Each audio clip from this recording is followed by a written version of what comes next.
10 years ago, Tony Benn died, and I can't believe it's 10 years since that happened. I remember hearing about it. It was just heartbreaking to think that he wasn't here anymore on this planet. Even though I didn't particularly know him very well, I only met him a few times, but I'm welling up to think about it now.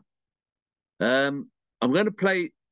We did a survey about Tony Benn and people's memories of it. We've got some people who've volunteered to speak about their memories of Tony Benn, and I've also got people who kept suggesting I play some clips from Tony Benn. But our main guest on this part of the program is Jeremy Corbyn, who knew Tony Benn pretty well, I would imagine. Jeremy? Indeed, I knew Tony extremely well, and I find it very sad to think that he's no longer with us. And I first met Tony in 1969, 1970, that period, and obviously worked with him during those years when I was in the engineering union, and then later on his deputy leadership campaign. And then we were very close colleagues in Parliament after he was elected for Chesterfield, because he lost in Bristol in 1983. And we used to speak almost every day, either in the House or on the phone. And I treasure those memories, and also his wit and the way in which he spent his life listening to people and loving to learn. And in some ways, I wouldn't say his views changed massively during his life. I'd say more likely they developed during his life. And I think we should remember that people should always listen to others and often get knowledge and wisdom from the most unlikely sources. Yeah, I mean, that's what came across in the survey I sent out, people talking about their memories of meeting him, often on trains, and with him having a fold-up seat that he'd take out, and just showing an interest in ordinary people that he met. And he, I'm going to put some of those people on, but first I want to give people a kind of more vivid idea of memory of Tony Benn by playing a few clips that people asked for me to play. What he is saying to me is that I would have been right to have stayed and spoken in favour of policies coming out of Europe, destroying NATO, massive nationalisation, destruction of any private education, any private health service, moving towards a semi-East European state. That would have been all right within the tabernacle of the Labour Party. I mean, I'll be blunt with you, Roy. You talk about cancer. I feel very strongly about people whose entire life depends on the working class movement. Your father was a miner. He was in jail in the general strike. You got into Parliament as a Labour member. Every office you held was because of the Labour Party.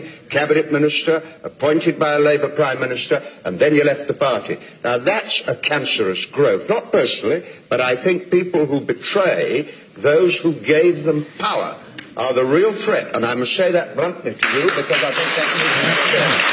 Having said that, you think you're probably going to ask Derek Hatton being leader of the Labour Party? I'm not. I'm only saying, Roy, that the people that stay true to those who put them in power, these are the people I admire, not the people who climb into power on the backs of others, kick away the ladder, and are presented by everybody as men of principle and moderate. BBC won't broadcast the appeal. I'm going to do it myself. Anyone who wants to contribute, I'm going to do that. And I'm sorry, you're not going to stop me. But you're not going to stop me. You've done it already. No, I'm sorry. The Disaster Emergency Committee Gaza Crisis is available at P.O. Box 999, London, EC3A 3AA. And I know from the BBC, because I've been here most of the morning, nobody here agrees with what the BBC have done.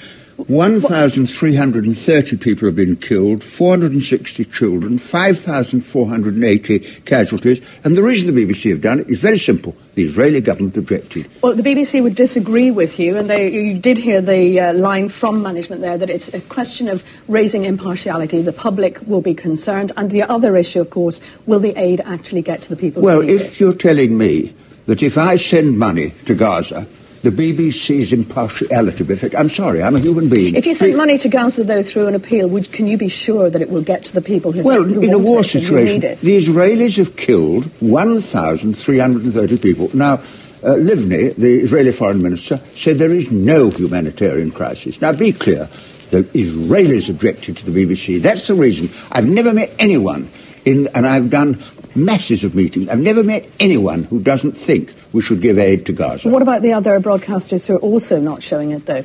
Well, they're wrong as well. But you see, we are human beings. I know you work for the BBC and I'm a pensioner. We're people. If you saw children dying as they are today in Gaza because there's no food, wouldn't you want to send it? We have shown what's been happening in Gaza. I know you've shown it, but I'm talking about trying to help people. Yes, but surely people will see it and send the money anyway. What difference does it make? They don't know the address, and that's it. P.O. Box 999, London EC3A, 3AA. I'm doing what the BBC won't do. And you did it earlier as well, and I think people now know what the address is. Can we look at the bigger picture, though, as well? Yes, of course. What about targeting the aid going to the people who need it? What about the possibility that it might go to Hamas, that it might actually go to rearm? Well, all right. Hamas is the elected government. In 2006, Hamas won the general election in Palestine. Jimmy Carter, the former American president, said that. And if you're telling me that no aid can go to people dying there in case it goes to a school run by Hamas, I mean, it just doesn't make sense. How much money do you think the appeal will lose by not having the BBC and the other broadcasters broadcast? Well, the Congo, they got 10 million, and I think in Burma 18 million. People will die because of the BBC decision. Let me be clear about that. And I started my life 60 years ago as a BBC producer. I love the BBC. I support it. But it has capitulated to Israeli pressure. That's the truth, I have to tell you. I was in London in the Blitz in 1940, living in the Millbank Tower where I was born. Some different ideas have come in since. And every night I went down to the shelter in Thames House. Every morning I saw Dockland burning. 500 people were killed in Westminster one night by a landmine. It was terrifying. Aren't Arabs terrified? Aren't Iraqis terrified? Don't Arab and Iraqi women weep when their children die? Doesn't bombing strengthen their determination?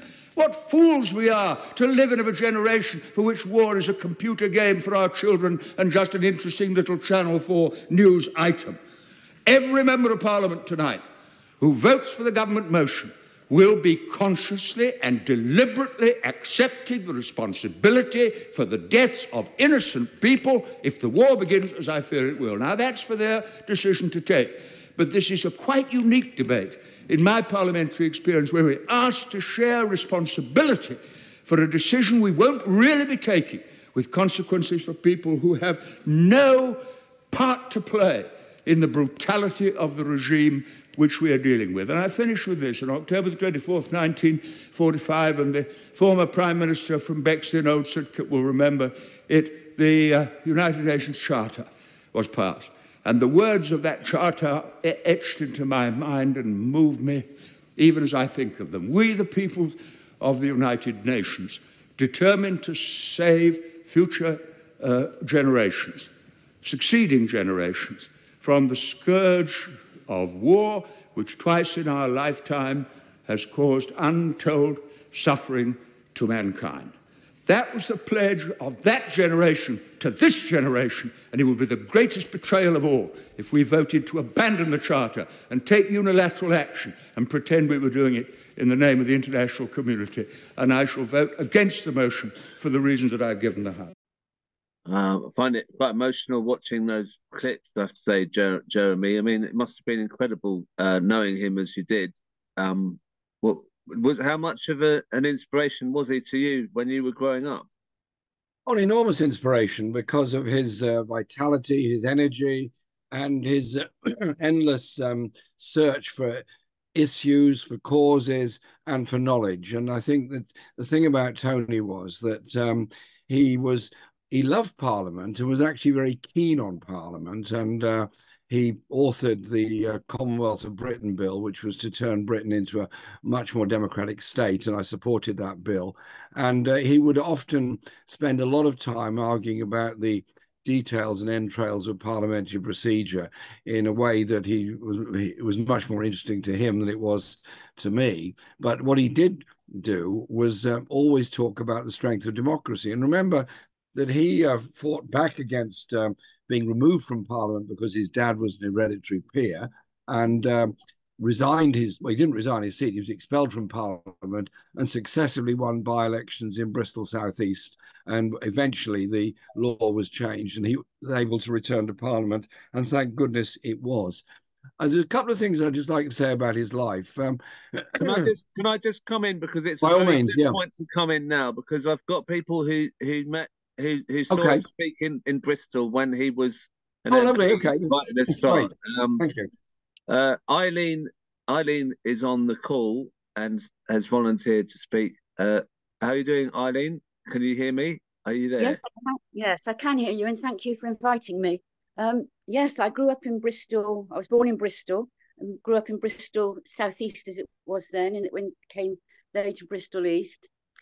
And I was quite young. I was about 16 or 17 when my parents, who were strong socialists, had gone over to St. George's Grammar School to hear the result of the 1963 election, when he was allowed to stand again. He renounced his peerage, Lord Stansgate, and they were so excited. The Liberals didn't stand, and neither did the Conservatives. There were a few independents that stood, but it was the excitement in their voices that captured me when they said it was so exciting. This is my mother, Albert, hearing the result, just like elections in the old days. Now, I couldn't imagine, I'd never been to an election, but I imagine back in the day they used to go to town halls. This result was announced at St. George's Grammar School, 3 minutes walk from where I live. But then I began to be more interested in politics. I was already a little bit from CND, but because of Tony Benn, I became more interested because he was such a powerful speaker. And it was in one of the clips that you showed just now. I've got all his books, or most of his books, and one is Arguments for Democracy and Arguments for Socialism. I can't remember which book it's in, but I did find in one of the last paragraphs of one of the chapters that there's another clause 4 of the Labour Party, which I think can often be overlooked or not recognised because we think of the other clause 4. And it's actually the Labour Party's commitment to the United Nations. And I actually think, and I've never forgotten reading that chapter because I'm a member of the United Nations, you know, a lifetime member. I've paid a subscription for the rest of my life. And those words that he speaks, they still can, when he says it moves into tears. I defy anyone to listen to those words and not remember that sentiment and all those people that wanted peace after that Second World War and all that. Right. Well, look, I'm just aware that of the time. I'm just trying to get. I've got one more Bristolian on the call. Teresa, are you there, Teresa? Yes, I am. So you as well were inspired by Tony all that time ago in Bristol. I certainly was. I was born in Bristol, yes, and my grandparents lived in St. George, which Eileen was just talking about, probably neighbours of hers. My family were all socialists, and my mum was a huge fan of Tony Benn. And I was about 10 years old when she took me to hear him speak. That was the first time. And I heard him speak a few more times before I left Bristol to come to Coventry. And I actually then started hearing him speak when he came to Coventry. I remember one election he came to speak on behalf of Dave Nellis, who was standing in an election there. And of course, Jeremy will remember Dave Nellis. All great socialists and very inspiring. I think I was pretty privileged, actually. It led me to, when I left school at 18, I went off and did a degree in politics. That was how much it influenced me. And I joined the Labour Party as a student, and I was a Labour Party member until the 90s, and then I rejoined in 2015. I've got very long memories of Tony, amazing man. And I think he's the best leader we never had. Right. Okay. Well, I'll back to you, Jeremy. I just thought I'd let you hear a couple of people we've got on the show. I'm impressed that we've got people who watched the show who were there when Tony was a younger MP. He's remembered with such affection all around the country. I was doing a poetry event at the Beacon in Bristol a few weeks ago, and I mentioned Tony in the context of one of the poems we'd been reading. Great cheer from the audience there. And we did a big meeting for Coventry Trades Council, the Tom Mann Memorial Lecture. And again, Dave Nellis was there, and he remembered very well the speech that Tony made in support of him during that election campaign. So Tony is remembered with such affection all around the country for his energy and always going places. And the point about the UN, it was clause 5 of the Labour Party constitution.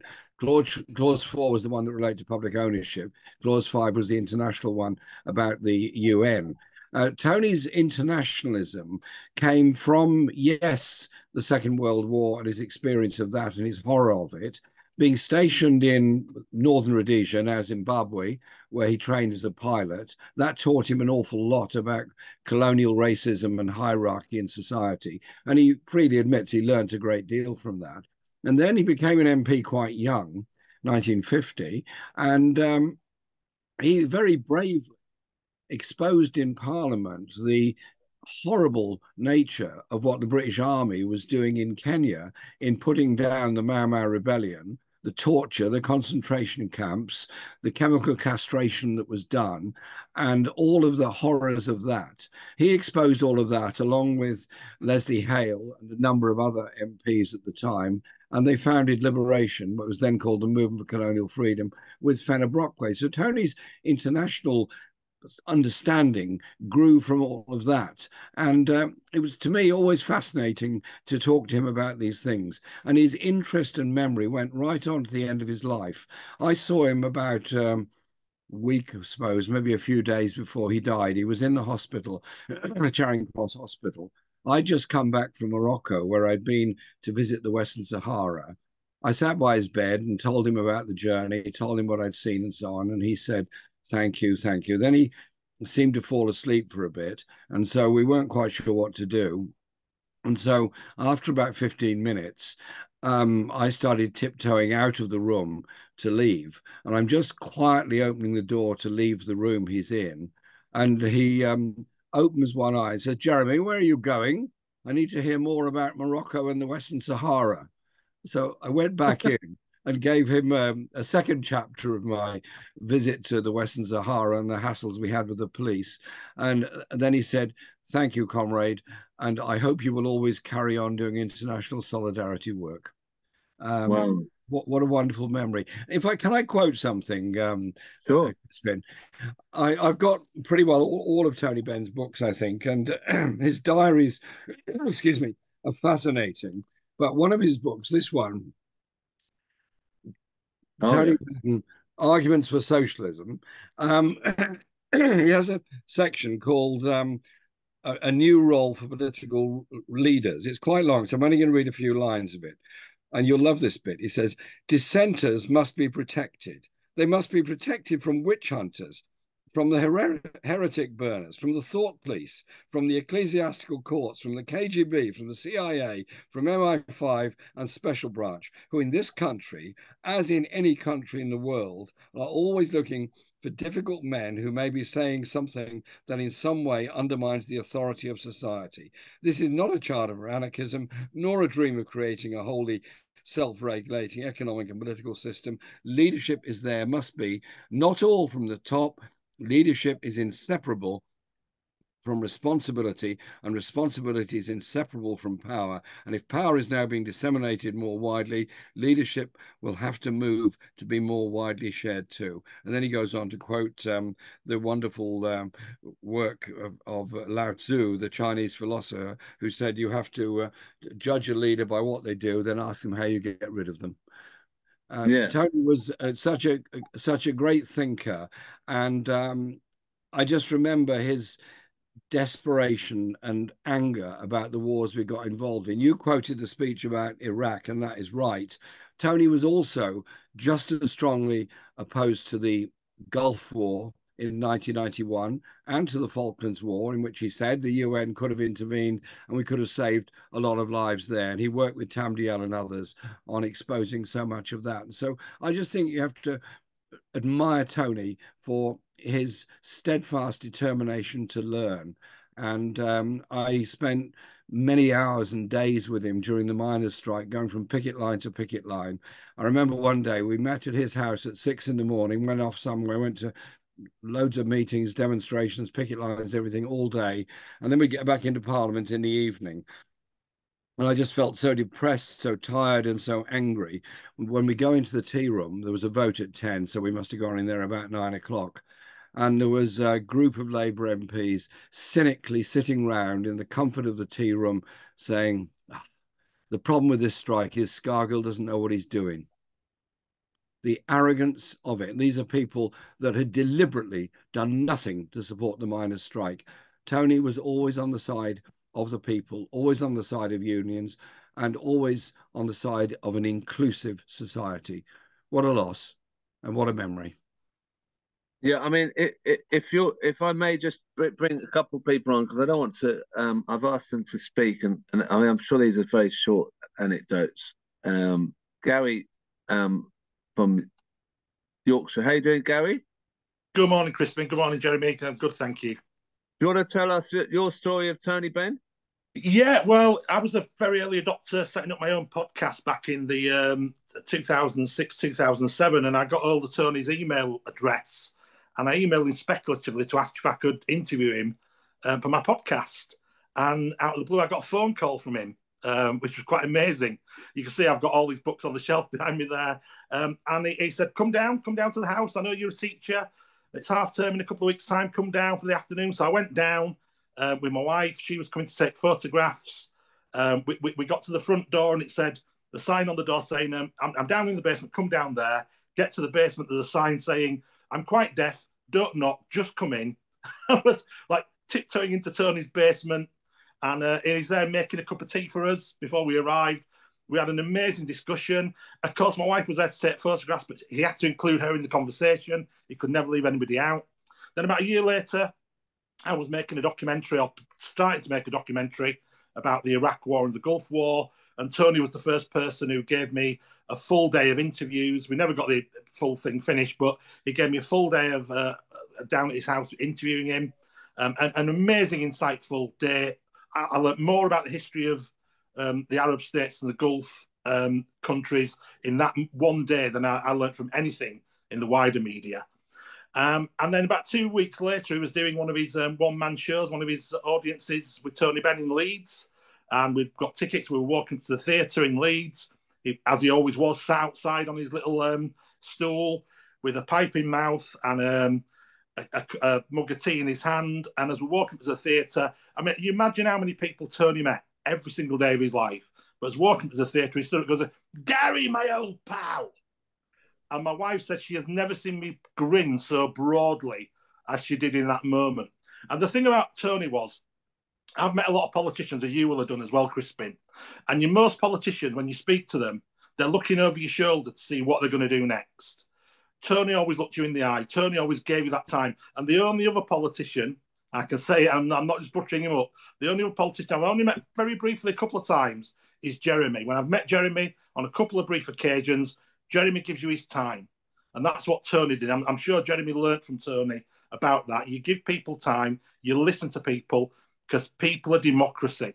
And that's what Tony believed in. And he's a great loss, and I miss him every single day. And I wish he was here to help us fight. But we carry on the fight in his name. Thank you, Gary. I just wanted to show this survey we put out, because I have always wondered what would Tony Benn make of what's happened since he passed away, and I was interested to see what other people thought. So this is a survey we put out. Do you think Labour's anti-Semitism smears would have happened if Tony Benn were actually in the party? Yes, 56%. Do you think Tony Benn would have been suspended or expelled if he were active in Keir Starmer's Labour? Yes, 82%, which is terrible to think of. Do you think Tony Benn would have resigned from Labour Party? No, 61%. And do you think Tony Benn would recommend people vote for Starmer's Labour Party? No, 61%.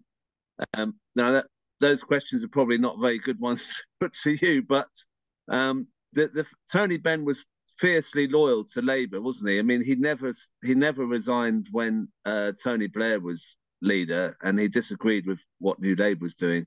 You don't imagine he would have ever resigned from Labour, do you? No, I don't think he would have resigned from Labour. And I remember during the how should I put it, the deepest days of New Labour, um, he and I had a sort of long discussion once about the direction in which the party was going from the high point, which it turned out to be, of 1981 to to the election defeat of 92 and then the rush into New Labour. And he said, well, the Labour Party is the only vehicle we've got. And we both agreed we were totally fed up with a whole lot of things that were going on in Parliament and so on. And he was also very active in lots of campaigns and causes. And he said, well, the important thing is that we enthuse and mobilise and motivate people wherever they happen to be, whether they're in the Labour Party or not. And so Tony was one that actually did believe in working with all groups all over the country at all times. And what he hated was the thought police attitude of the Labour Party head office. He was there when all bans and prescriptions were lifted within the Labour Party, because they were a big feature of the party in the 50s and 60s. He was one of the NEC members that helped to get rid of all that, and he would have been appalled at the way all of that was brought back. And so he was against what Tom Sawyer and others were doing against Militant when he was on the NEC, and he would be utterly appalled by what's going on. He was also keen that there should be forums for people to meet. So we formed the Socialist Society in the 80s as a way of giving a forum for people. We held the Chesterfield conferences where there was no political restrictions on who came to them.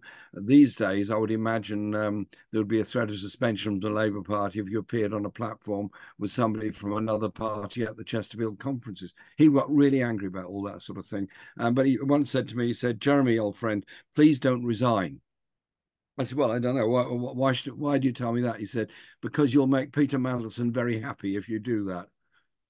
Oh, right. I see. So, but do you think he that the Labour Party would be, if he were younger and still around, they would be crazy to try to suspend or expel him. It would not look good on them, would they? I mean, he was such a towering figure. They wouldn't. They never tried to do that to him when he was in the party, did they? Not as I recall. There were obviously lots of arguments against him all the time, and he got horrible levels of abuse. Some of it was very unpleasant and very personal in Parliament. I have been through that experience myself, and he got a great deal of media abuse. But so the social media has taken off much more, even in the past 10 years, than it had then. And I think he would have found it very hard to cope with the levels of abuse on social media. My advice is, if you don't like the abuse on social media, and there's plenty of it, don't read it. Right. And also mute anybody that sends abuse out. So they don't even know they've been muted, but they're sending their abuse to nowhere as a result of it. And also, if you look at the number of followers somebody's got, then they're probably a bot. So get rid of them as well. I mean, you've got your sort of Tony Benn outlook, but in the modern technological age. You've worked out. I mean, he wouldn't know how to deal with all that. You're dealing with that like he is. You say that, but Tony was very keen on all technology that was available. He was one of the very early people to have a computer, and he used to carry this backpack around that had a very early computer in it. And he'd bring it out at meetings and show it to us and things like that. And I remember in the 70s, I'll finish on this, I worked at the engineering union with Tony Banks in the research department. Tony had just become Minister for Industry in the 74 Labour government. And he was very keen on, obviously, the public ownership proposals, which he saw through, but also on the structure of nationalised industries. So he said, he sat down with us for a meeting one afternoon. He said, look, comrades, I'm the Secretary of State. I don't trust the advice I'm getting. I don't trust the civil servants around me. I don't trust the direction they want to take me in. How do you want the industries to be run? How do you want nationalised industries to be more democratic in the future? And he then said, can you prepare a report for me on a democratic structure for British Leyland when it's taken into public ownership, or when it continues in public ownership? And can you do it in, I think he gave us 6 weeks or 8 weeks to do it, which was pretty short order for something like that. We did it. We had meetings with groups of shop stewards at all the major British Leyland plants. We had a huge conference at the Digbeth in Birmingham, and we prepared a report which was essentially about a degree of workers' control and participation in the way that British Leyland would be run in the future. And we sent this report in to him, and he said it was much better than anything he'd received from the civil service. And then, of course, the government changed direction. Callaghan became Prime Minister, and Tony Benn got moved on from that. I've still got the document that we prepared. And it was just his willingness to reach out and listen to people and listen to what they wanted to achieve in life and society. He was essentially somebody that inspired and empowered people. Yeah. Well, he's missed, but I think everyone says that you're doing exactly the same. You have the same qualities as he does, and it's great that you're following on from that. Thank you so much for coming on. I don't smoke anything. He had his pipe. Right. Well, that's even you're improved. You're healthier. You probably eat better than him as well. Didn't he just eat bananas and? Oh, his diet was dreadful. His idea of a meal was a Mars bar, a banana, and a cup of tea, and a lump of cheese. And I said, Tony, this rubbish you're eating is going to make you ill. He said, do I look ill? I said, let's change the subject.